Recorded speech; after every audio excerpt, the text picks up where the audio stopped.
चलो बच्चे लोग, आज हम लोग करने जा रहे हैं रिएक्शन विथ हैलोजन एसिड। किसके साथ? अल्कोहल के साथ। अल्कोहल के साथ हम लोग हैलोजन एसिड के रिएक्शन को पढ़ रहे हैं, और जिसमें से मैंने एक रिएक्शन आपको कल बता दिया था, HCl के साथ का रिएक्शन। तो HCl रिएक्शन हमारा हो गया कंप्लीट। अब बात करते हैं रिएक्शन विथ HBr। बी में लिख देना,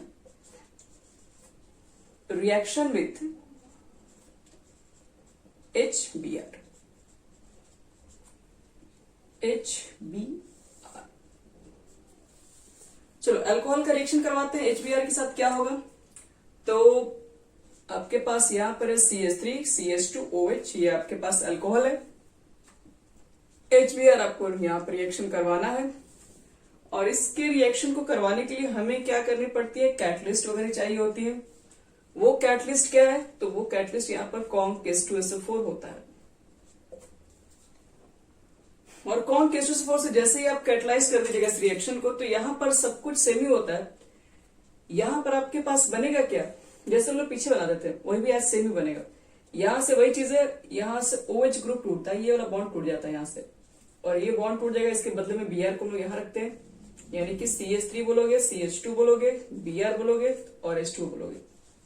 ध्यान रहे, यहां पर है ये 1 डिग्री का अल्कोहल है, तो 1 डिग्री के अल्कोहल के लिए HBr के रिएक्शन के लिए कैटलिस्ट की हमें जरूरत पड़ती है, जो कि CONK-H2SO4 है।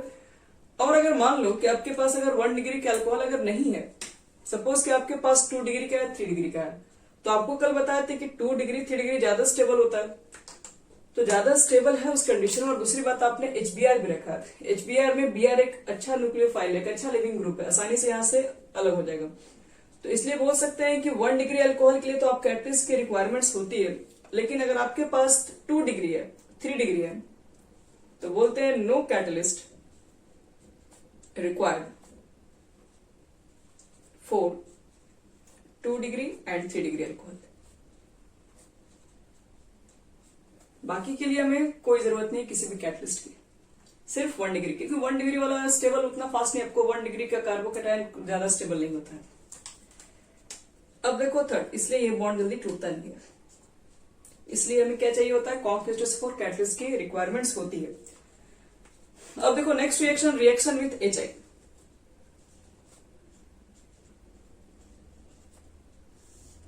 Reaction with HI। HI आपको बताया गया कि HI सबसे आपके पास, HI जो आपके पास होगा वो आसानी से क्या होगा? आसानी से ब्रेक हो जाएगा। यहां से I माइनस का निकलना काफी इजी होगा।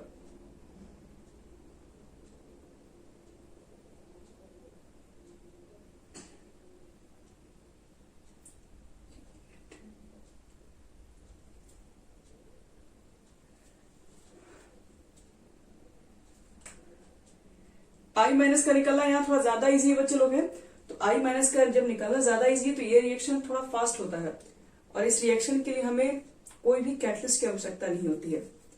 तो CH3OH HI को बस आपको क्या करवा देना है? रिफ्लक्स करवा देना है। तो रिएक्शन में आपके पास क्या हो जाएगा? CH3I बन जाएगा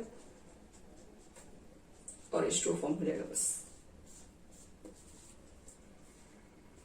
ये रिएक्शन वापस बैकवर्ड में भी चला जाता है। चलो, और इसमें कुछ नहीं करना, बस आपको यही 3 हैलोजन एसिड को अच्छे से याद रखना है। HCl के केस में क्या हुआ था, HBr के केस में क्या हुआ था, और HI के केस में क्या होगा? HCl था तो वहां पर हम क्या किए थे? 1 डिग्री अल्कोहल के साथ HCl का जब रिएक्शन कराए थे, एनहाइड्रस एंड Cl2 भी लिए थे मिक्सचर, कैटलिस्ट के फॉर्म में था। नहीं, रिफ्लक्स होता है, मिक्सिंग करना होगा यहाँ पे, रिफ्लक्स। आपस में दोनों क्या करते हैं? जैसे ये दोनों को आपस में हम लोग मिक्स किए ना, ठीक है, तो मिक्स करने के बाद आपके पास ये बना, बस ये रिफ्लक्स। हाँ, बस ये रिफ्लक्स करने से बन जाता, और कुछ नहीं इसमें है। सेकेंड डिग्री अगर आपके पास HBr का रिएक्शन है, वो HBr के केस में सिर्फ 1 डिग्री के अल्कोहल के केस में हमें कैटलिस्ट की रिक्वायरमेंट्स है, वो भी CONK-H2SO4। बाकी कंडीशन में चल जाओगे HI के साथ तो कोई भी रिक्वायरमेंट्स नहीं होती, बस आपको सिर्फ थोड़ा बहुत रिफ्लक्स करना, आपस से बस मिक्स करना है। अब देखो एक और रिएक्शन इसी पे दिखा दे रहे हैं, रेड फास्फोरस HI के साथ रिएक्शन। ये आप ऑलरेडी रिएक्शन जानते हैं, क्योंकि रेड फास्फोरस HI का रिएक्शन आपको हम दिखा चुके हैं। देखो तो क्या बनेगा, आप लोग भी ट्राई कीजिए इसमें। अगर मान लो आपके पास रेड फास्फोरस है प्लस HI के साथ अगर आपका अल्कोहल का रिएक्शन है CH3OH और आपने HI लिया हुआ है और इसके साथ यहां पर लिखा हुआ है रेड फास्फोरस, टेम्परेचर अराउंड है 403 केल्विन। देखो तो रेड फास्फोरस HI की रिएक्शन से क्या फॉर्म होता है,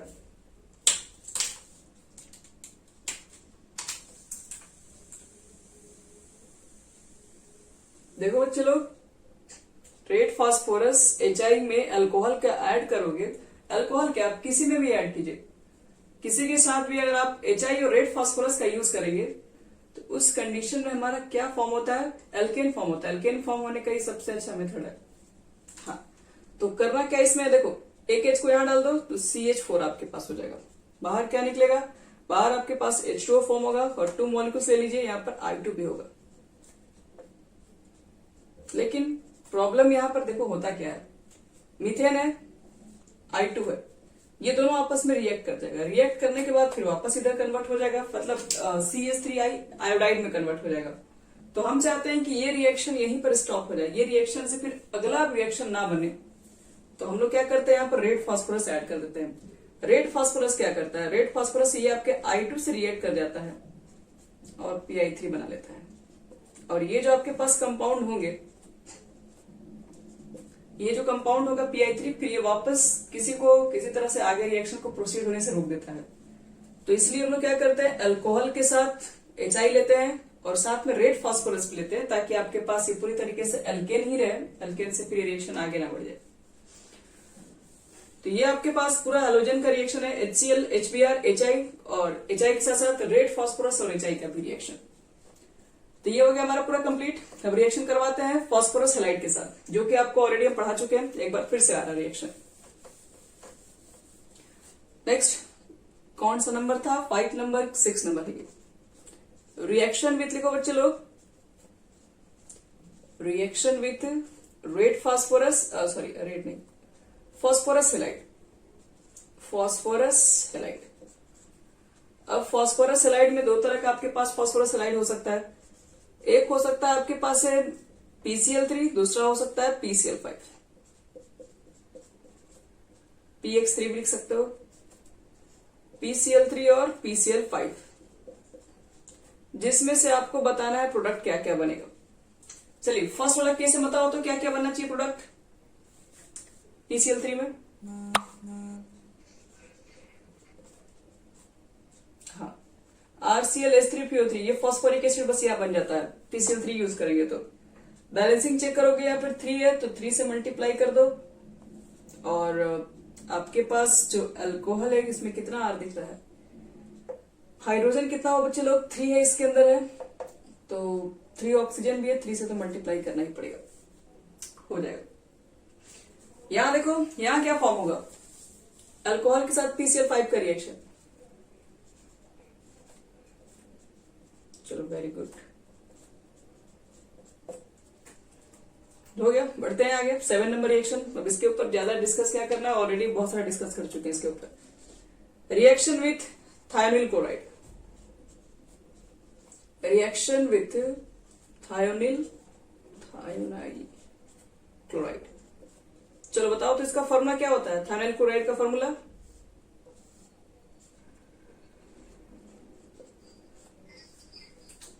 चलो ठीक है। अब बताना है इसका रिएक्शंस क्या होगा। ROH रिएक्शन आप करा रहे SOCl2 के साथ, बताइए प्रोडक्ट क्या क्या बनेगा। बेस्ट मेथड था, बताए थे आपको हम।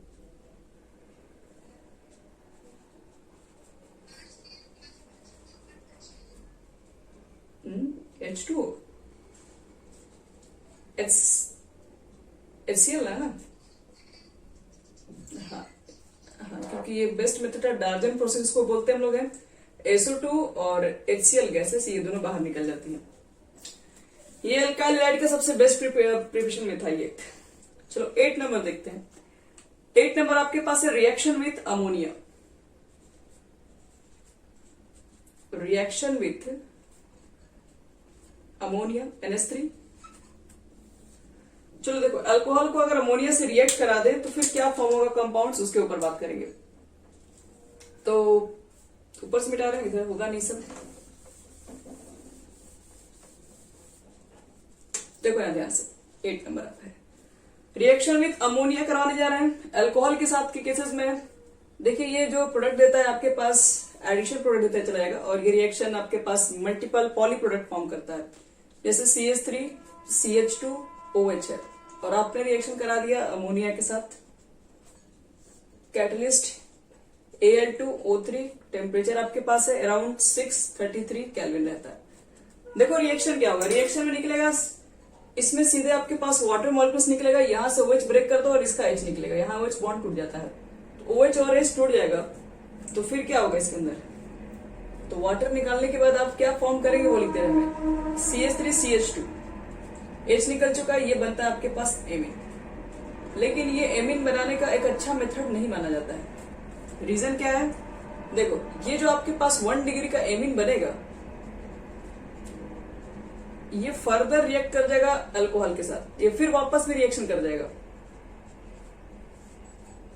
Al2O3 633 केल्विन के प्रेजेंस में, और फिर वाटर मॉलिक्यूल यहां से OH और इसका H निकल जाएगा बाहर, और ये देखो यहां से दोनों चीजें सेम है तो होल ट्वाइस फॉर्म कर लेगा, CH3 CH2 का होल ट्वाइस, और यहां पर आपके पास एक H निकल चुका है और OH निकल चुका है, तो NH तो बचा ही होगा, और प्लस वाटर। लेकिन प्रॉब्लम अभी भी है, ये फिर से रिएक्ट कर जाएगा, ये 2 डिग्री का आपके पास एमीन हो गया। अब यहां पर क्या होगा, एक स्टेप और इस रिएक्शन को बढ़ाना पड़ेगा, CH3 CH2 फिर NH, अभी भी नाइट्रोजन के पास हाइड्रोजन है, तो ये फिर अल्कोहल से रिएक्ट करके वाटर मॉलिक्यूल्स फॉर्म करेगा यहाँ पे, और वाटर मॉलिक्यूल्स के निकल जाने के बाद फिर ये वापस क्या होगा, तो ये होल थ्राइस बन जाएगा, मतलब ये 3 डिग्री का एमीन फॉर्म हो जाएगा। तो अगर आप एमीन बनाने के लिए अगर ये मेथड्स यूज करते हैं कन्वर्जन में, तो ये एक अच्छा मेथड्स नहीं है, ध्यान रखिएगा, ये बहुत अच्छा मेथड नहीं माना जाता है, क्योंकि इससे आप 1 डिग्री बना के छोड़ दीजिएगा, लेकिन एक्चुअल में तो 1 डिग्री होता नहीं है, 1 डिग्री में बनता है, उसी के बाद वो 2 डिग्री में भी कन्वर्ट होता है, वो 3 डिग्री में भी कन्वर्ट हो जाता है उस रिएक्शन के अंदर।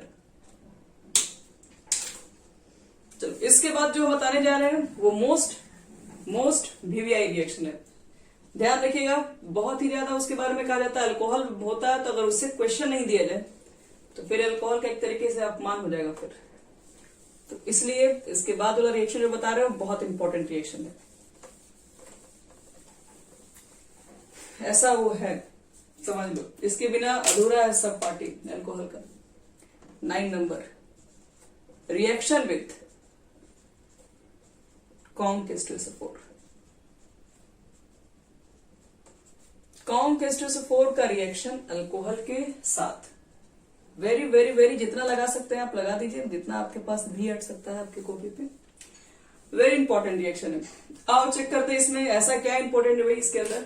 यहाँ पर ये जो रिएक्शन है वो टेम्परेचर डिपेंडेंट है, आप टेम्परेचर को बदलिएगा तो खेल देखिए, टेम्परेचर चेंज करोगे प्रोडक्ट बदलते रहेगा, टेम्परेचर जैसे चेंज करेंगे प्रोडक्ट चेंज कर रहा, सब कुछ वही रहेगा, आप टेम्परेचर को उठा के पलट दीजिए, देखिए प्रोडक्ट आपके पास जो बना था वो तुरंत चेंज हो जाएगा, कुछ और बन जाएगा। तो इसलिए इस रिएक्शन के अंदर बहुत फायदा हमारा है। देखो अगर मान लो कि हमने लिया अल्कोहल ले लिया और कॉम-K2SO4 लिया, बट टेम्परेचर मैंने लिया है एट अराउंड मान लो 333 केल्विन, अगर इसको डिग्री सेल्सियस से बात करोगे तो ये 110 डिग्री सेल्सियस है। अगर आपके पास टेम्परेचर 110 डिग्री सेल्सियस के अराउंड है तो देखो क्या फॉर्म होगा, आप लेके आएंगे CH3 CH2 OH, अल्कोहल ले लियो तुम लोग, इसमें क्या लिए होगे, H2SO4 लिए होगे, कॉम वाला ये H2SO4 ध्यान रहे, टेम्परेचर आपके पास है 110 डिग्री सेल्सियस, क्या फॉर्म होगा, देखिए अच्छे से सबको मालूम है कि आपने रिएक्शन कराया अल्कोहल और H2SO4, तो वाटर मॉलिक्यूल तो फॉर्म होगा ही होगा, ये तो कंफर्म है, लेकिन वाटर मॉलिक्यूल फॉर्म होगा तो कैसे निकालें उसको, तो यहां से OH निकालो, यहां से H निकालो, H2 निकल गया आपके पास, तो बनेगा क्या फिर, तो CH3 CH2 फिर HSO4, इसको बोलते हैं इथाइल हाइड्रोजन सल्फेट, ये वाटर मॉलिक्यूल आप यहां पे भी लिख सकते हैं। यही बच्चे लोग, इथाइल हाइड्रोजन हमारे पास क्या होता है, सल्फेट होता है। ये पहला रिएक्शन है। हम लोग क्या करते थे अभी तक, हम लोग देखते थे कि कॉन्क H2SO4 यूज करके डबल बॉन्ड बनाते थे। ध्यान रहे कि डबल बॉन्ड आप बनेगा, लेकिन अभी रुकिए, सब्र कीजिए, इसमें टेम्परेचर 110 है, धीरे धीरे टेम्परेचर को चेंज करोगे। तो अगर आपके पास टेम्परेचर 110 के आसपास है, इससे ऊपर नहीं, इससे नीचे भी अगर आप थोड़ा बहुत रहेगा, तो इस टेम्परेचर पर ये बनता है इथाइल हाइड्रोजन सल्फेट। लिख दीजिएगा इथाइल हाइड्रोजन सल्फेट। लेकिन अगर मान लो आपने टेम्परेचर को अब थोड़ा चेंज कर दिया, 413 केल्विन कर दिया, यानी कि 140 डिग्री सेल्सियस के आसपास, तो यहां देखो एक नया चमत्कार क्या होगा। सेम ही चीज रहेगा आपके पास, कॉन्क H2SO4 रहेगा, लेकिन टेम्परेचर हम लिख दे रहे हैं कितना है, लेकिन प्रोडक्ट क्या बनेगा। तो यहां पर का जो प्रोडक्ट है, ये दो मॉलिक्यूल्स इथाइल अल्कोहल आपस में कंबाइन होके वाटर, मतलब वाटर तो निकलेगा ही, तीनों केस से वाटर निकलेगा। इस केस में वाटर निकालने के लिए खुद ही सल्फ्यूरिक एसिड ने अपना कंट्रीब्यूशन दिखाया है। इस कंडीशन में सल्फ्यूरिक एसिड एक कैटलिस्ट के फॉर्म में काम करेगा, मतलब जितना खैर सल्फ्यूरिक एसिड तो खैर आप देखोगे कैटलिस्ट के फॉर्म में यहाँ पे भी काम करता है। फिर इस रिएक्शन को वापस फर्दर हीट करोगे तो वापस H2SO4 बाहर भी निकल जाता है। तो आपके पास कौन H2SO4 है, आपने सल्फ्यूरिक एसिड डाल के इसको हीट किया, वाटर मॉलिक्यूल तो निकलेगा ही निकलेगा, लेकिन इसमें जो वाटर मॉलिक्यूल्स निकलेगा उसको देखो समझने का एक आसान तरीका बता रहे हैं। ये दो मॉलिक्यूल आपस में ऐड हो जाता है, इसका OH लिख दो, फिर से मॉलिक्यूल इसको थोड़ा पलट के लिख दो, थोड़ा समझना आसान हो जाएगा। HOCH2CH3 करना कुछ नहीं है, अब इसका H निकालो, उसका OH निकालो, ये वाटर मॉलिक्यूल्स को बाहर निकाल दो और बाकी चीजों को आपस में जोड़ दो। CH3 CH2 O CH2 CH3, बस। तो इसका मतलब है कि आपके पास टेम्परेचर अगर 140 डिग्री सेल्सियस है तो वो बन जाएगा ईथर। ये ईथर है, ये डाइइथाइल ईथर है, डाइइथाइल ईथर। और टेम्परेचर कितना था हमारे पास, 140 प्लस वाटर भी निकलेगा। यानी टेम्परेचर अगर कम है तो वहां पर क्या फॉर्म होता है, वहां पर भी वाटर मॉलिक्यूल्स निकलेगा, लेकिन उस वाटर मॉलिक्यूल्स के अंदर आपको दिखाई पड़ रहा है H2SO4 भी यूज हो रहा है, इसका H भी यूज हो रहा है। लेकिन जब टेम्परेचर और आगे बढ़ा हम लोग, तो हम लोग को दिखाई पड़ रहा है कि यहाँ पर दो मॉलिक्यूल आपस में कंबाइन होके वाटर को फॉर्म किए और ईथर फॉर्म हो गया। अब टेम्परेचर और बढ़ा दीजिए। अब मैंने इस बार टेम्परेचर को क्या कर दिया, और बढ़ा के कर दिया 433 से लेके 443 केल्विन पे, इसके आसपास टेम्परेचर लेके चलेंगे, जो कि किया जाता है 160 degree Celsius to 170 degree Celsius के बीच में। अगर आपने टेम्परेचर को रखा है तब देखो यहां पर जो वाटर मॉलिक्यूल्स जो फॉर्म होंगे, अभी भी सब कुछ वही है, कॉन्क H2SO4 है, अल्कोहल अभी भी है, टेम्परेचर आपने बस बढ़ा के 160 टू 170 के आसपास रख दिया है, इसके बीच में कोई भी दे सकता है। तो इतना टेम्परेचर रहेगा तो यहां पर भी वाटर मॉलिक्यूल्स तो फॉर्म होगा, डिहाइड्रेशन रिएक्शन तो हर जगह हो रहा है, यहां पर भी डिहाइड्रेशन, यहां पर वाटर मॉलिक्यूल जा रहा है, यहां पर भी जा रहा है और यहां पर भी जाएगा। यहां पर जाने के लिए कॉन्क H2SO4 को यूज करना पड़ा, उसी को आना पड़ा अपने वाटर मॉलिक्यूल को H को देने के लिए। यहां पर इसको आने की जरूरत नहीं है, सिर्फ कैटलाइज किया, और इसमें क्या हुआ, इसमें दो मॉलिक्यूल आपस में कनेक्ट हो गया, वाटर मॉलिक्यूल्स निकल गया। यहां पर तो दो मॉलिक्यूल की भी जरूरत नहीं है, यहां पर एक ही मॉलिक्यूल के साथ वाटर फॉर्म होने वाला है। वही आप लोग करते हैं अभी तक रिएक्शन के अंदर, यहां से OH निकालते हो और इसके बगल से H निकालते हो और OH निकल जाएगा, तो यहां पर आपके पास क्या हो जाएगा CH2, क्योंकि H तो यहां से निकला है, यहां से OH, डबल बॉन्ड CH2, ये फॉर्म होता है, एल्कीन फॉर्म हो जाता है। तो देखिए टेम्परेचर को मैंने चेंज करते रह गया, प्रोडक्ट कभी आपको इथाइल हाइड्रोजन सल्फेट बना, कभी ईथर बन गया और कभी इसी टेम्परेचर पर एल्कीन भी बन गया। और इसमें जो सबसे मोस्ट इंपॉर्टेंट जो रिएक्शन है वो ये है, और इसका मैकेनिज्म बहुत बार पूछा गया एग्जामिनेशन में, इसके मैकेनिज्म को हम बताएंगे कैसे ये फॉर्म होता है। तो तीनों ध्यान रखना बच्चे लोग, इसका ये आपको पढ़ना ही है, ये चैप्टर के अंदर आपको अगर बोर्ड एग्जाम दे रहे हैं चाहे कोई भी एग्जाम दे रहे हो, इस पे ज्यादातर क्वेश्चन इससे पूछा गया बहुत बार, क्योंकि टेम्परेचर है, ये टेम्परेचर डिपेंडेंट रिएक्शन है, 140 करके पूछ देगा, हाई टेम्परेचर बोल देगा तो आपको समझो कि ये काम करना होता है, नहीं तो बाकी लो टेम्परेचर पूछेगा तो ये, नहीं तो टेम्परेचर मेंशन कर देगा तो आपको उसी के अकॉर्डिंग काम करना है। देखो इस रिएक्शन को बता रहे हैं कि इससे कैसे ये एल्कीन फॉर्म हुआ, इसके मैकेनिज्म को बहुत बार पूछा गया 1 नंबर में करके।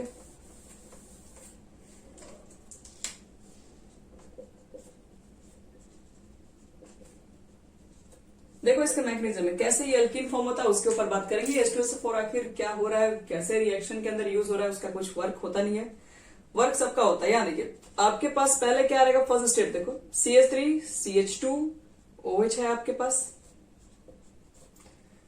एसिड लिए हो, एसिड का तो H प्लस आएगा ही आएगा। H2SO4 से पहले क्या करोगे, H प्लस बना लोगे और HSO4 माइनस होगा। एसिड क्या होता है, एसिड फेमस होता है H प्लस को देने के लिए, H प्लस डोनेट करने के लिए, और H प्लस क्या करेगा, अटैक करेगा क्योंकि उसको इलेक्ट्रॉन चाहिए। H प्लस का मतलब इलेक्ट्रॉन डिफिशियंट है, इसके पास एक भी इलेक्ट्रॉन नहीं है, चाहेगा ना तुरंत हमको इलेक्ट्रॉन मिले, कहीं से 2 इलेक्ट्रॉन मिल जाए, हीलियम जैसा बन जाए, तो ये क्या करेगा कि देख रहा है कि इस ऑक्सीजन के पास लोन पेयर है, तो ये क्या कर सकता है, ये इसको अपना लोन पेयर देगा कि चलो इसके पास एक भी इलेक्ट्रॉन नहीं, इसकी हेल्प कर दिया जाए। तो इसको इलेक्ट्रॉन चाहिए, इस इलेक्ट्रॉन इसको पकड़ा देगा, इसके पास इलेक्ट्रॉन पहले से भी है। अब देखो अब ये क्या फॉर्म कर लेगा, CH3 CH2, ये अपना इलेक्ट्रॉन पेयर इसको डोनेट किया तो यहाँ पर एक बॉन्ड बनेगा, क्योंकि 2 इलेक्ट्रॉन अगर इसको देंगे तो एक बॉन्ड तो बना ही लेगा, एक बॉन्ड के लिए तो 2 ही इलेक्ट्रॉन ही चाहिए होगा। अब प्रॉब्लम देखो कहां पर आ गया, अब इसको ये डोनेट किया तो इसके ऊपर तो पॉजिटिव चार्ज, क्योंकि जो भी इलेक्ट्रॉन को डोनेट करते हैं, शेयर करते हैं, उनके तरफ से इलेक्ट्रॉन कम थोड़ा डिस्टेंस पे चले जाते हैं। अब ये इलेक्ट्रॉन थोड़ी ना इसके नजदीक हो, इलेक्ट्रॉन जब इसको शेयर किया तब इलेक्ट्रॉन इसके थोड़े करीब हो जाएंगे, और इसके जब करीब हो जाएंगे तो इससे इलेक्ट्रॉन का थोड़ा डिस्प्लेसमेंट बढ़ गया, थोड़ा डिस्टेंस बढ़ेगा, तो इसके ऊपर पॉजिटिव चार्ज आ जाएगा। अब ऑक्सीजन एक हाईली इलेक्ट्रोनेगेटिव एलिमेंट्स है, पॉजिटिव चार्ज कभी भी अपने ऊपर बर्दाश्त नहीं कर सकता है, क्योंकि फेमस है इलेक्ट्रोनेगेटिव के लिए, या तो वो न्यूट्रल फॉर्म में रहेगा तो ठीक है बर्दाश्त करेगा वो, या फिर नेगेटिव फॉर्म में भी वो हैंडल कर सकता है, लेकिन पॉजिटिव के लिए वो अनस्टेबल बन जाता है, वो अपने आप को फिर स्टेबल बनाएगा। स्टेबल बनाने के लिए वो क्या करेगा, इलेक्ट्रॉन लेने का काम करेगा, या तो वो इससे लेगा या तो वो इससे लेगा, अगर इससे लेगा तो फिर वापस इसी में चला जाएगा, क्योंकि जब इसको देख के H निकाल लेगा तो फिर वापस इसी में तो कन्वर्ट हो जाएगा, तो इधर उधर निकालने से कोई फायदा नहीं है, मेरा रिएक्शन फिर वापस इसी में चला जाएंगे। तो ये इलेक्ट्रॉन अब यहां से निकलता है और इसका इलेक्ट्रॉन जैसे बाहर निकलेगा तो देखो अब क्या होगा, CH3 सेकेंड स्टेप है, CH3 CH2 ऑक्सीजन के ऊपर पॉजिटिव चार्ज है, 2 हाइड्रोजन इसके पास है, एक लोन पेयर है, क्योंकि 2 लोन पेयर था तो एक डोनेट किया तो एक तो बचा ही होगा। अब इसमें जो भी इलेक्ट्रॉन है ना ये रख लेता अपने पास, कि हम इसको इलेक्ट्रॉन को रखेंगे ताकि अपना पॉजिटिव चार्ज को खत्म कर सकें।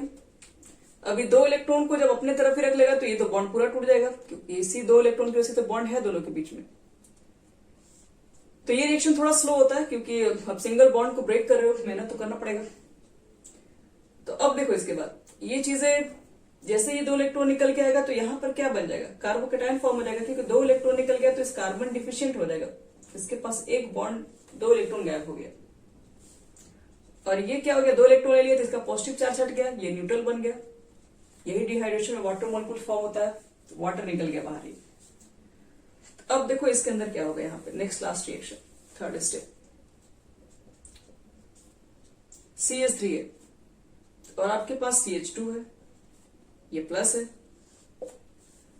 अब इसको देखो हेल्प करने कौन आएगा, क्योंकि इसके ऊपर पॉजिटिव चार्ज है तो अगल बगल कोई हेल्प करने वाला नहीं दिख रहा है, तो यहां पर क्या होगा, हाइड्रोजन, इसके बगल का जो हाइड्रोजन है ये क्या कर देगा, यहां पर 2 इलेक्ट्रॉन है, तो 2 इलेक्ट्रॉन अब यहां पर क्या होता है कि यही 2 इलेक्ट्रॉन को यहां पर रख के, ताकि ये जो प्लस चार्ज उसको कम करने की कोशिश करेगा, क्योंकि डिफिशियंट है, कोई अगल बगल नहीं है, तो अपने ही मॉलिक्यूल के अंदर क्या होता है कि इलेक्ट्रॉन एक दूसरे को डोनेट कर रहे होते हैं, तो हाइड्रोजन क्या करेगा कि यहां से दोनों इलेक्ट्रॉन पेयर को डोनेट कर देगा और यहां पर एक बॉन्ड बना लेगा। बॉन्ड बनाने की वजह से क्या होता है कि CS डबल बॉन्ड CH2 बन जाएगा, और 2 इलेक्ट्रॉन निकल जाने की वजह से ये जो H होगा वो H प्लस के फॉर्म में बाहर निकल जाएगा। और इस पूरे रिएक्शन को स्टार्ट किसने कराया, H प्लस ने, और H प्लस लास्ट में देखिए जैसा आपने यूज किया था वैसा ही ये बाहर निकल गया और आपके पास एल्कीन बन गया, वाटर फॉर्म हो गया। यही हमारा रिएक्शन होता है मैकेनिज्म के अंदर। सारे मैकेनिज्म इसी तरह से होते ही है कुछ ना कुछ, तो इस तरह से सारे मैकेनिज्म को पढ़ना थोड़ा मुश्किल है, लेकिन जो जो इंपॉर्टेंट होंगे, जो बहुत जरूरी होंगे, वो आपको जरूर बता देंगे। इसमें मैकेनिज्म यही होता है बच्चों लोग, एसिड का क्या होता है, अटैक होता है इसके अंदर, और फर्स्ट स्टेप में, सेकंड स्टेप में क्या होता है, वाटर मॉलिक्यूल फॉर्म हो रहा होता है, कार्बोकेटायंस बनता है, कार्बोकेटायंस स्टेबल होने के लिए वहां से H बॉन्ड टूट जाता है, और यहां से जो H बॉन्ड टूटेगा वो H प्लस के फॉर्म में बाहर निकलेगा, तो ये एल्कीन बन जाता है और ये वाटर मॉलिक्यूल्स फॉर्म हो जाता है। तो ये ध्यान में रखना, कॉन्ग-किस्टोसो फॉर्मूला जो रिएक्शन है, जो टेम्परेचर अलग अलग चेंज करने से अलग अलग प्रोडक्ट बन रहे होते हैं, वो ज्यादा इंपॉर्टेंट रिएक्शन है।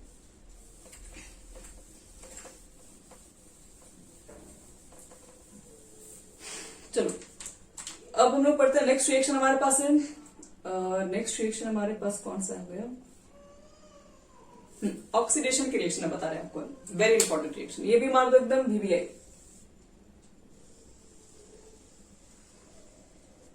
ऑक्सीडेशन,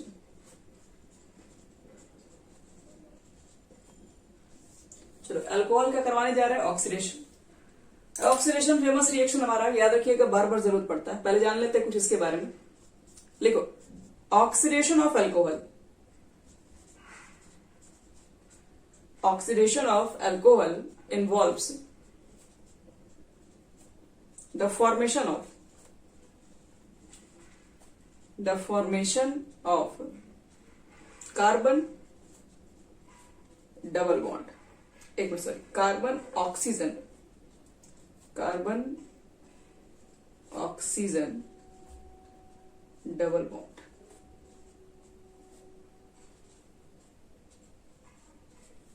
with cleavage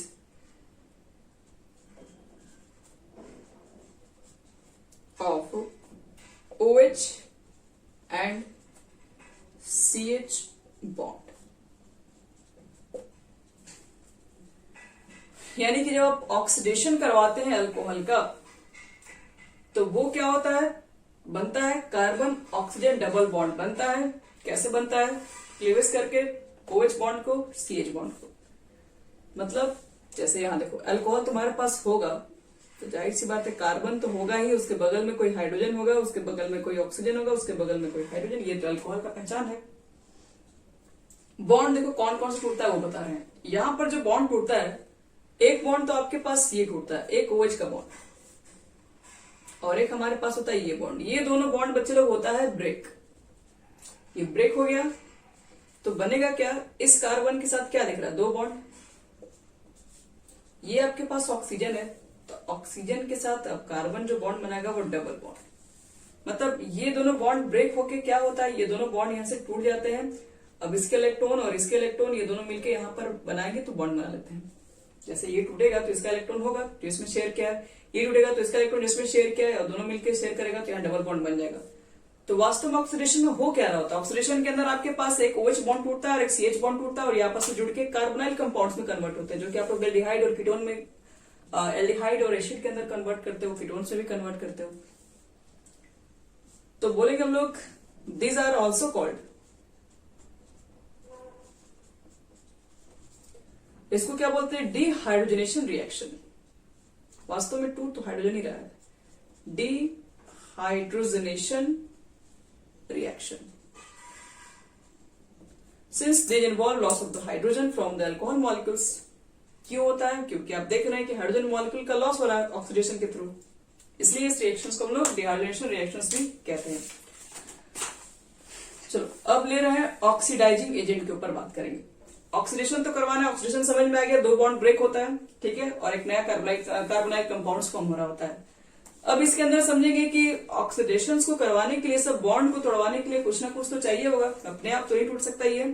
तो इसके अंदर क्या होता है कि हम लोग ऑक्सीडाइजिंग एजेंट यूज करते हैं, और दो तरह के ऑक्सीडाइजिंग एजेंट आपके पास होते हैं।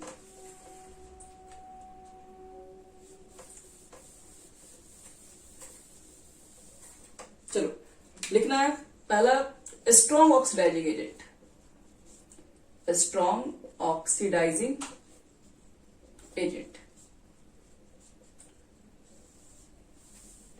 अगर हमारे पास स्ट्रॉन्ग ऑक्सीडाइजिंग एजेंट होगा लाइक K2Cr2O7 और H2SO4 के प्रेजेंस में, KMnO4 भी हो सकता है, सिंगल भी काम कर सकता है। KMnO4 आप बेसिक मीडियम में भी ले सकते हो, KMnO4 आप एसिडिक मीडियम में भी ले सकते हो, दोनों मीडियम में चलता है ये। डाइल्यूट HNO3 भी ले सकते हो, ये भी ऑक्सीडेशन में यूज होता है, माइल्ड ये स्ट्रॉन्ग में। फिर क्रोमियम ट्राइऑक्साइड भी ले सकते हो H2SO4 के प्रेजेंस में। फिर हाइड्रोजन डाइक्रोमेट भी ले सकते हो एसिडिक के प्रेजेंस में। देखिए ये सब एक पावरफुल ऑक्सीडाइजिंग एजेंट है। पावरफुल का कहने का क्या मतलब है आपको हम इसके बारे में एक्सप्लेन करेंगे। बस अभी ध्यान रखो, ये जो अगर आपको एरो पे दिखाई पड़ गया कोई भी, तो इसको मानते हैं स्ट्रॉन्ग ऑक्सीडाइजिंग एजेंट। और एक आपके पास होता है mild oxidising agent.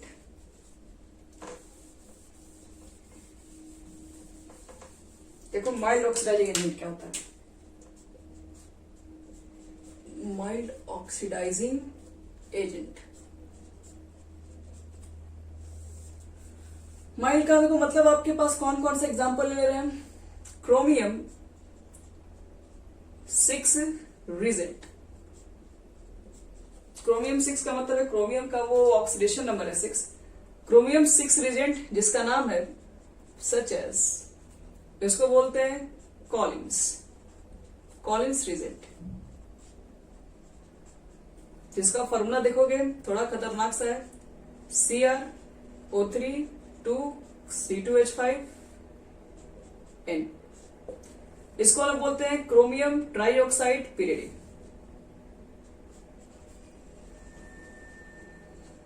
Chromium trioxide pyridine complex लग भी रहा है, pyridine complex in anhydrous medium. In anhydrous medium में रखते हैं।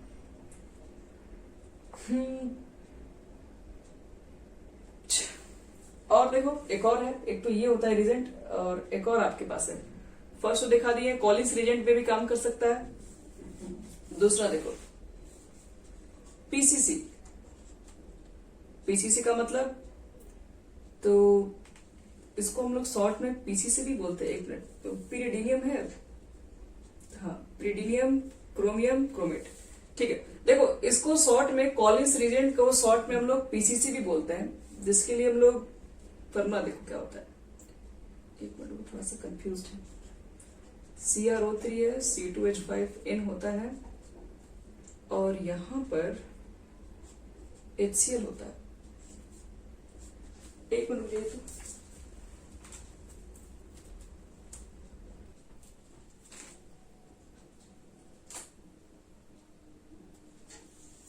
देखो चलो, पहला माइल्ड ऑक्सीडाइजिंग एजेंट आपके पास था कॉलिंस रिजेंट, जिसका आपके पास फॉर्मूला है chromium trioxide pyridine complex.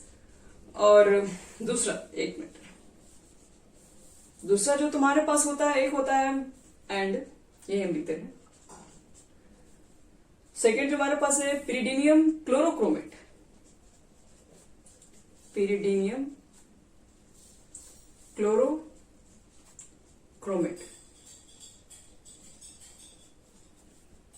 पिरिडीनियम chlorochromate, और जिसके लिए हम फॉर्मूला लिखते हैं क्या, CrO3 C2H5N और साथ में HCl इन एनहाइड्रस मीडियम।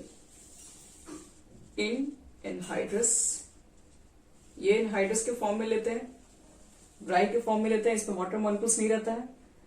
और बस और कहा जा सकता है कि आपके पास इसमें जो सॉल्वेंट यूज करेंगे, मतलब आप अल्कोहल और इसको मिक्स करने के लिए जो सॉल्वेंट यूज करोगे वो CCl4 होना चाहिए।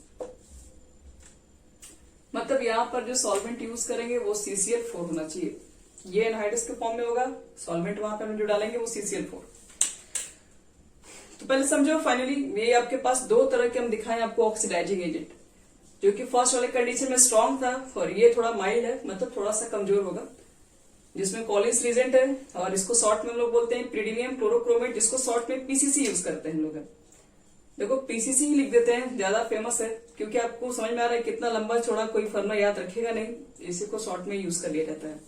और जनरली इस क्वेश्चन को एग्जामिनेशन में भी नहीं पूछा जाता है, थोड़ा सा लंबा चौड़ा होने की वजह से ऑक्सीडेशन नॉर्मली वाला क्वेश्चन पूछ दिया जाता है, लेकिन सीबीएसई में कुछ भी आ सकता है, इसलिए बताना पड़ेगा, इसको भी है आपको पढ़ने के। तो देखो बच्चों लोग, ये समझ लो ये माइल्ड होता है। अब इसका काम क्या होता है आपको कोई चीज समझा रहे हैं, इसको सेपरेट करने में काम आएगा। एल्डिहाइड और एसिड के सेपरेशन में इसका यूज होता है। देखो कैसे यूज करेंगे। एल्डिहाइड आपके पास होगा,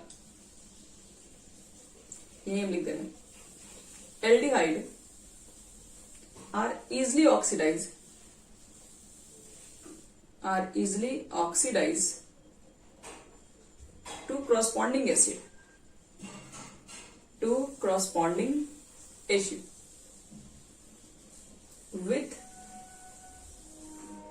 mild oxidizing agent. अगर आपके पास एल्डिहाइड होगा तो वो इजिली ऑक्सीडाइज हो जाएगा। अगर आपने माइल्ड भी लिया तो स्ट्रॉन्ग वाला तो होगा ही होगा, माइल्ड वाला के साथ भी ये ऑक्सीडाइज हो जाएगा और ऑक्सीडाइज होकर क्या फॉर्म करेगा, एसिड फॉर्म करेगा। ध्यान रखना उसमें। एक मिनट, एल्डिहाइड नहीं, गलती बोलती, एल्डिहाइड नहीं, अल्कोहल, सॉरी, अल्कोहल ऑक्सीडाइज होके एसिड नहीं एल्डिहाइड फॉर्म करता है। लेकिन फिर ये एल्डिहाइड जो होगा वो फर्दर ऑक्सीडाइज नहीं हो सकता है अगर आपने माइल्ड ऑक्सीडाइजिंग एजेंट यूज किया है तब। यहां पर लिखना पड़ेगा एल्डिहाइड डू नॉट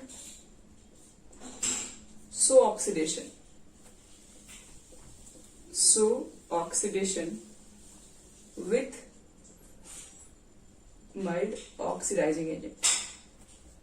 ध्यान रखना, अगर स्ट्रॉन्ग वाला है उसके ऊपर बात नहीं कर रहे। अगर माइल्ड वाला केसेस में, अगर आपके पास माइल्ड वाला, क्योंकि वो भी तो ऑक्सीडाइजिंग एजेंट ही है, लेकिन आपने एजेंट अगर कोई पीसीसी यूज कर लिया है या फिर अगर आपने कॉलिस एजेंट यूज कर लिया है तो उस कंडीशन में क्या है कि अल्कोहल तो इजिली ऑक्सीडाइज हो जाएगा एल्डिहाइड में माइल्ड ऑक्सीडाइज एजेंट के साथ। लेकिन अगर आपके पास वो एल्डिहाइड होगा तो फिर वो वापस ऑक्सीडाइज नहीं किया जा सकता उसको माइल्ड के साथ। अब देखो, अब यहाँ पे आपको मेन सिखा रहे हैं रिएक्शंस। पहले 1 डिग्री पे बात करेंगे, फिर 2 डिग्री, फिर 3 डिग्री, उसके बाद आपका ऑक्सीडेशन हो जाएगा कंप्लीट। ध्यान में रखना, ये ऑक्सीडेशन आप अभी पढ़ रहे हैं, ये ऑक्सीडेशन फिर मिलेगा आपको पढ़ने के लिए। कहां पर मिलेगा, तो कार्बोनाइल कंपाउंड्स, उसके जस्ट बाद वाले लेसन में एल्डिहाइड कीटोन एसिड में। क्योंकि अल्कोहल को आप क्या करोगे, ऑक्सीडाइज करोगे तो आता है एल्डिहाइड, पर एल्डिहाइड की प्रिपरेशन में वही चीजें फिर से पढ़ोगे कि एल्डिहाइड बनाने के मेथड्स बताओ। तो इसलिए इस चीज को यहाँ अच्छे से समझ जाओगे तो वहां पर हमको थोड़ा कम मेहनत करना पड़ेगा, वहां पर रिएक्शन को डायरेक्ट यूज करेंगे। तो देखो CH3 CH2OH, ये हमारा हो गया अल्कोहल। आपको करवाना है ऑक्सीडाइज, तो स्ट्रॉन्ग वाले ले लेते हैं case K2Cr2O7, asterisk medium H2SO4 ले लो। होता क्या है बच्चे लोग, देखो आप लोग डी ब्लॉक जब पढ़ोगे, डी ब्लॉक चैप्टर के अंदर, वहां पर आपको ये मालूम चलेगा ये पोटेशियम डाइक्रोमेट है, ठीक है। पोटेशियम जो डाइक्रोमेट है उसका एस्टिक मीडियम में आप रिएक्शन कराएंगे और एस्टिक मीडियम में रिएक्शन जब कराएंगे तो नेसेंट ऑक्सीजन फॉर्म होता है। नेसेंट ऑक्सीजन फॉर्म होता है, इसका मतलब ऐसा ऑक्सीजन जो अभी सिर्फ सिंगल एटम के फॉर्म है, अभी ये डबल नहीं हुआ है। क्योंकि सबको मालूम है कि ऑक्सीजन जो होता है स्टेबल होने के लिए O2 मॉलिक्यूल्स तुरंत फॉर्म कर लेता है, और नेसेंट का मतलब ये होता है कि अभी इसने सिर्फ एक ही मॉलिक्यूल को रखा है, 2 मॉलिक्यूल अभी इसका नहीं बना है। तो देखो आप ध्यान से, आपके पास ये है अल्कोहल, आपने यूज किया है K2Cr2 H2SO4 और यहां से क्या प्रोड्यूस होता है, नेसेंट ऑक्सीजन, ऑक्सीजन मॉलिक्यूल्स निकलेगा, ये मॉलिक्यूल्स ऑक्सीजन एटम्स निकलेगा। तो ये क्या करता है, यहां से वाटर मॉलिक्यूल्स को फॉर्म करता है, वाटर मॉलिक्यूल्स को फॉर्म करता है और एल्डिहाइड के अंदर कन्वर्ट कर देता है। अब कैसे, देखो ध्यान से, आपको बताए थे कि आपके पास एक बॉन्ड टूटता है, एक H टूटता है, अभी आपको कुछ देर पहले दिखाए थे। ये CH3 आपके पास इधर हो जाएगा, CH यहां पर हो जाएगा और OH यहां पर हो जाएगा। तो आपको बताया था एक बॉन्ड आपको ये टूटेगा यहां से, दूसरा बॉन्ड ये टूटेगा, क्योंकि CH का बॉन्ड या तो ऊपर टूट या तो नीचे तोड़ दो, या तो ये ब्रेक हो गया या तो मान लो इसको तोड़ दे, और यहाँ के इलेक्ट्रॉन मिलकर कार्बोनाइल कंपाउंड्स में कन्वर्ट हो जाएंगे। तो क्या बनेगा, यहाँ पे डबल बॉन्ड आ जाएगा, तो CH3 C double bond O बना लोगे और एक नीचे H है, एल्डिहाइड हो जाएगा। तो 2 H निकलेंगे वाटर के साथ, तो H2O फॉर्म हो जाएगा यहाँ पे। लेकिन आपने लिया है एक स्ट्रॉन्ग ऑक्सीडाइजिंग एजेंट, ये स्ट्रॉन्ग है, तो ये क्या होगा, फर्दर फिर ऑक्सीडाइज हो जाता है। ये फर्दर देखो फिर ऑक्सीडाइज हो जाएगा और फिर ये ऑक्सीडाइज होगा। तो अब इसके बाद देखो क्या फॉर्म होता है इसके अंदर है, इसके पास देखो जब तक कार्बन के पास हाइड्रोजन रहता है तब तक आपके पास ऑक्सीडेशन रिएक्शन होता है। तो अब देखो यहाँ पर क्या फॉर्म हो जाएगा, ये एसिड को हम लोग एक और इसके अंदर ऑक्सीजन यहाँ पर ऐड हो जाता है फाइनली, तो CH3 COOH। और भी आपको एसिड के ऊपर बात किए थे कि एसिटिक एसिड है, फॉर्मिक एसिड रहेगा तो एक ऑक्सीडेशन और पॉसिबल है वहां पे। क्यों पॉसिबल है उसको भी हम दिखाएंगे। कार्बन के साथ हाइड्रोजन दिख रहा है तो एक बार और ऑक्सीडेशन किया जा सकता है, और ऑक्सीडेशन के दौरान दोबारा जब ऑक्सीडेशन करेंगे तो वहां पर एडिशन ऑफ ऑक्सीजन हो जाता है, और इसके अंदर आपके पास एक और ऑक्सीजन को ऐड करते हैं इसके साथ तो एसिड बन जाता है आपके पास। ये अल्कोहल के ऑक्सीडेशन से निकला हुआ है। अगर मान लो आपके पास अगर मिथाइल अल्कोहल है CH3OH, ऑक्सीडेशन कराओ तो ऑक्सीडेशन कराओगे, आपने स्ट्रॉन्ग ऑक्सीडाइजिंग एजेंट लिया हुआ है सपोज, तो फिर से वही चीजें जो बता रहे थे आपको, आपके पास 3 हाइड्रोजन है और OH है, तो एक बॉन्ड यहां तोड़ेंगे, एक बॉन्ड यहां तोड़ेंगे तो HCHO बन जाएगा, यहां से फॉर्मल्डिहाइड बन जाएगा। तो देखो एक बॉन्ड ये तोड़ोगे और एक बॉन्ड ये तोड़ोगे तो ये वाला इलेक्ट्रॉन और इलेक्ट्रॉन यहां पर डबल बॉन्ड तो बनाएंगे ही बनाएंगे, तो ये तो बन गया आपके पास फॉर्मल्डिहाइड। वाटर मॉलिक्यूल मान लीजिए बाहर निकल गया यहाँ पे, लेकिन इस कार्बन के साथ अभी भी हाइड्रोजन है तो ये एक बार फिर से ऑक्सीडेशन शो करेगा, और ऑक्सीडेशन अब इस बार शो करोगे तो दूसरे बार तुम ऑक्सीजन का इसमें एडिशन करा देते हैं तो HC डबल बॉन्ड OH। क्या ये अभी भी ऑक्सीडेशन दे सकता है? तो ये अभी भी ऑक्सीडेशन दे सकता है। इसके पास अभी भी C के साथ एक ग्रुप दिखाई पड़ रहा है, ये भी दिखाई पड़ रहा है, तो इसको भी बॉन्ड को तोड़ो, इसके बॉन्ड को भी तोड़ो, यहां से भी एक बॉन्ड टूटेगा और यहां से भी एक बॉन्ड टूटेगा। तो अब क्या होगा बोलो, यहां से ये आपको बता चुके हैं। अगर आपके पास कहीं फॉर्मिक एसिड रहता है तो प्रोडक्ट क्या बन जाता है, एक तो CO2 आ जाएगा, यहां से ये टूटेगा तो यहाँ पे CO2 बन के बाहर निकल जाएगा, और 2H के साथ एक ऑक्सीजन H2O फॉर्म हो जाएगा।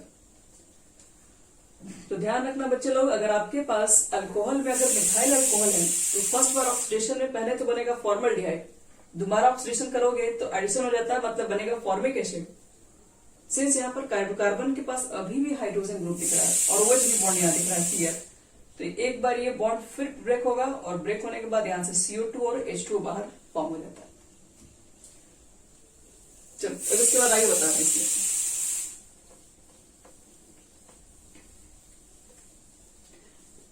देखो अगर सपोज करो यहाँ पे दो केसेस बता रहे हैं, CH3 CH2 OH, हमारे पास यहाँ अल्कोहल है, इथाइल अल्कोहल है। दो कंडीशन दिखाएंगे। फर्स्ट कंडीशन आपने यूज कर लिया, मान लो KMnO4 यूज कर लिया, strong acidic medium basic medium दोनों पे काम चलता है, वो यहाँ तक कि वो न्यूट्रल मीडियम पर भी काम कर रहा होता है। तो KMnO4 मान लो लेके चले हो तो KMnO4 से फिर से नेसेंट ऑक्सीजन प्रोड्यूस होगा, और वो नेसेंट ऑक्सीजन आएगा तो इसके बॉन्ड को तोड़ के इसको बना देगा aldehyde, CH3 C double bond H और वाटर मॉलिक्यूल्स फॉर्म करेगा। सिंस आपने यूज किया स्ट्रॉन्ग ऑक्सीडाइजिंग एजेंट तो ये एक बार फिर से एसिड में कन्वर्ट हो जाएगा, और इस कार्बन के साथ अब कोई हाइड्रोजन नहीं है तो अभी आगे ये फर्दर प्रोसीड नहीं हो पाएगा आगे। लेकिन मान लो कि अगर आपने PCC यूज किया है इन CH2Cl2, ये सॉल्वेंट होता है इसका, आपने PCC अगर यूज किया है, वही चीज पिरिडीनियम क्लोरोक्रोमेट अगर यूज किया है तो क्या फॉर्म होगा, अल्कोहल को तो वो इजिली कन्वर्ट कर देगा, उसको ऑक्सीडाइज करवा देगा ये। लेकिन अब इसके बाद अब यहां पर फर्दर ऑक्सीडेशन कराओगे तो अब ये पॉसिबल नहीं है। ये अब आसानी से क्या होता है कि इसके अंदर एडिशन ऑक्सीजन का वापस निकाला जा सकता है, क्योंकि आपका जो यूनिट यहाँ पे जो दिख रहा है ये स्ट्रॉन्ग ऑक्सीडाइजिंग एजेंट नहीं है, ये सिर्फ OH के बॉन्ड को आसानी से ब्रेक कर सकता है, और कार्बन CH के बॉन्ड को वापस जो नया बॉन्ड ऑक्सीजन के साथ ऐड करना होगा ये उसके लिए पावरफुल इतना नहीं है। तो जब भी हम लोग माइल्ड ऑक्सीडाइजिंग एजेंट यूज करते हैं तो वो सिर्फ एल्डिहाइड तक ही बनाएगा, उसके आगे नहीं। तो जब भी फिर से एक बार और कन्वर्जन यूज करते हैं तो एक चीज हमेशा दिमाग में रखें कि आप जब बनाते हैं अल्कोहल, अगर कहा जाए कि अल्कोहल से एल्डिहाइड बनाओ और आप ये वाला रिजल्ट यूज करते हो K2Cr2O7H2SO4 यूज करते हो, ये कोई चीज यूज करते हो, वो सिर्फ एल्डिहाइड ही नहीं रहेगा, वो फर्दर एसिड में भी चला जाएगा। तो वहां तक स्टॉप करना भी एक तरीके से कहा जाए तो गलत है, लेकिन बहुत सारे बुक में देखे कि अभी वो वाला यूज भी कर लेता है, लेकिन वो एक 100% सही तरीका नहीं है, क्योंकि वो तो फिर वापस एसिड में ही चला जाएगा, आपका एल्डिहाइड थोड़ी ना बना हुआ रहेगा, वो तो एसिड में आकर रुक जाएगा। तो अल्कोहल अगर हम लेंगे तो पहले बनेगा एल्डिहाइड फिर बनेगा एसिड, अगर आपने स्ट्रॉन्ग ऑक्सीडाइजिंग एजेंट यूज किया था। अगर आपके पास ऑक्सीडाइजिंग एजेंट अगर माइल्ड है, वीक है, तो वो सिर्फ एल्डिहाइड बनेगा, एल्डिहाइड के बाद फर्दर वो एसिड के अंदर कन्वर्ट नहीं होगा। फर्दर कन्वर्ट करना है तो फिर से बढ़ा दो स्ट्रॉन्ग वाला केसेस, फिर कन्वर्ट कर देगा उसको। फिर आपको बताएं कि अगर मिथाइल अल्कोहल होगा तो उसको अगर स्ट्रॉन्ग ऑक्सीडाइजिंग एजेंट आप लेंगे तो पहले तो बनेगा वो एल्डिहाइड, फिर एसिड, एसिड के बाद वो फिर भी कन्वर्ट हो जाएगा CO2 और H2 के अंदर। ध्यान रखना इसके अंदर। तो यहाँ पर इसके लिए हम एक लाइन लिखना चाहेंगे, primary alcohol, primary alcohol are readily oxidize first to aldehyde and then acid containing, एक मिनट, both containing